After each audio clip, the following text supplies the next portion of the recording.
America अब पहले जैसा पाकिस्तान पश्चिम एशिया में अब उसकी साथ फाइनली देखिए, युद्ध बंद होता है नहीं बंद होता है, अभी कितना चलता है, वार्ता बढ़ती है कि नहीं बढ़ती है, एक अलग मसला है।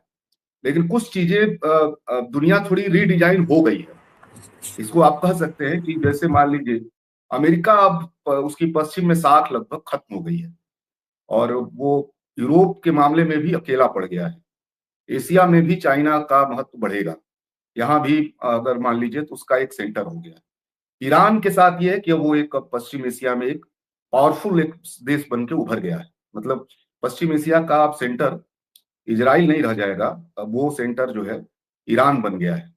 और उसका ईरान के होर्मुज पे एक उसका एक कह लीजिए कि सुरक्षा कवच के बतौर होर्मुज निकल के आया है। उसके जरिए फिर आप देखेंगे कि उसके रिश्ते पश्चिम एशिया के देशों में भी, सऊदी अरबिया से लेकर के और इन सब देशों के साथ भी जो पुराना तनाव था, वो तनाव भी अब देखेंगे कि कुछ वो कोई रास्ता निकलेगा रिश्ता बनाने का।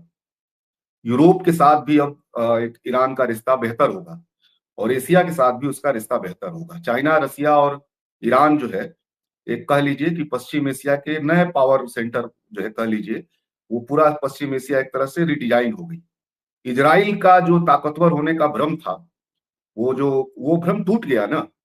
वो भ्रम उसका, इजराइल का जो एक उसने एक बना रखा था कि उसका हवाई क्षेत्र एकदम सुरक्षित है, उसको तो ईरान ने ध्वस्त कर दिया एकदम से।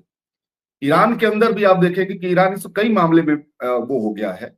ईरान के अंदर भी जो एक विभाजन था जनता और सरकार के बीच में, जनता और सेना के बीच में, जनता और जो है आध्यात्मिक जो धार्मिक सत्ता है उसके बीच में, वो अंतर्विरोध बदल के न केवल बदला है बल्कि वो राष्ट्रवादी भावना से ओतप्रोत हो गया है।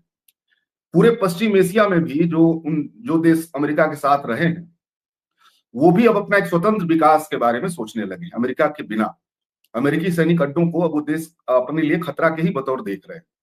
और वहां की जनता पहले से ही अमेरिका विरोधी थी, वहां भी अमेरिका विरोध और ज्यादा बढ़ जाएगा।